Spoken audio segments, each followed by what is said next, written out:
So hello everyone, I am Shaintani Paul. অনেক দিন পর একটা ভিডিও নিয়ে এসেছি, কারণ আই ওয়াজ কোয়াইট বিজি। আমার এমবিএ শেষ হলো, আমার এমবিএ এক্সামস কমপ্লিট হয়ে গেল। তো তারপরে I was busy with my job also. তো সব কিছু নিয়ে like I was quite busy, even currently I am, but still আমার মনে হলো যে একটা ভিডিও বানানো যায়। So today I will tell you what are the 3 things you should look for in a partner.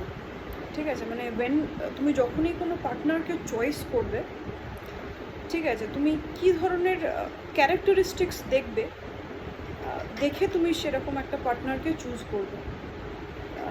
Number 1 is you should always choose a partner whom you cannot manipulate. ঠিক আছে, মানে basically you can say a person should be smart enough, right?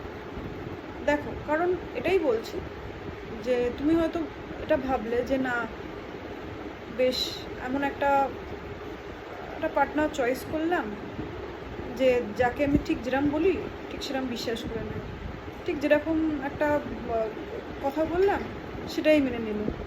ঠিক আছে, তোমার হয়তো প্রথম তাকে খুব পছন্দ হবে, but in the long run তুমি কিন্তু তাকে রেসপেক্ট করতে পারবে না।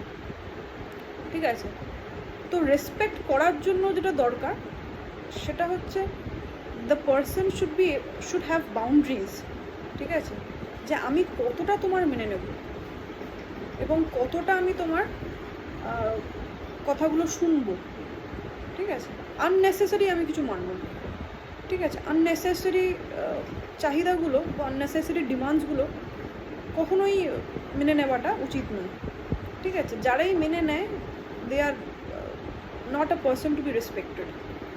ঠিক আছে, point number 2 is you should always look for a person who has mental clarity. ঠিক আছে, যে দূরেরটা দেখতে পায়। ঠিক আছে, মানে সে যেন এমনটা না হয় যে এই আপাতত একটা প্লেজার করলাম, পরে কী হবে দেখা যাবে। ঠিক আছে, এরকম ধরনের মেন্টালিটি যেন তার না হয়, কারণ এরকম যদি তার মেন্টালিটি হয়ে থাকে তাহলে সে কিন্তু কোনো না কোনোভাবেই তোমাকে প্রবলেম ক্রিয়েট করতে পারে। ঠিক আছে, সে যেন সবসময় তার একটা ক্ল্যারিটি থাকে, সে যাই ভাবছে সেটা যেন ক্লিয়ার ভাবে, এই জিনিসটা যেন তার মধ্যে থাকে। ঠিক আছে, and third of all is that you should be attracted to that person. That can be attraction can be always, মানে তার ফিজিক্যালিটি, তার মেন্টালিটি, তার পার্সোনালিটি, তার পাস্ট হিস্ট্রি। ঠিক আছে, তো সেরকম যে তুমি যদি এরকম কাউকে অ্যাট্রাক্ট করো যেটা প্রথম মনে হচ্ছে যে না না পরে আমি সব মানিয়ে নেব, হয় না, পরের দিকে আর সেটা মানানো যায় না। তোমার যদি মনে হয় I like a person who is tall, then stick to that decision. এমন নয় যে আপাতত যা পেলাম, পরবর্তীকালে I will go for someone who is tall. ঠিক আছে, তো it's like that. If you feel that you have a certain criteria of what kind of a person you are attracted to, then you should not settle for less. ঠিক আছে, এটাই আমার মনে হয় যে you should wait, because if you really feel যে তোমার এই ধরনেরই ক্যারেক্টার তোমার খুব পছন্দ, তাহলে there is a reason to wait. কারণ তুমি যদি মানে যা হোক একটা জাস্ট বিকজ ইউ ফিল কি there is some need in you, তুমি একটা নিয়ে নিলে, তুমি একটা মানে জোগাড় করে নিলে, তারপরে কি হবে, ইন দ্য লং রান কিন্তু জিনিসটা খুব একটা ভালো দিকে যাবে না।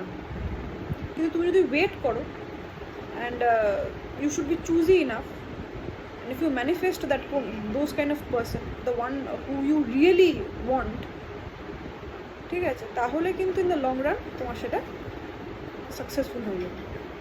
ঠিক আছে, so yes, this was my video. Tell me how was it, and if you really like this video, then please do let me know. I will be back with all such videos again. So bye.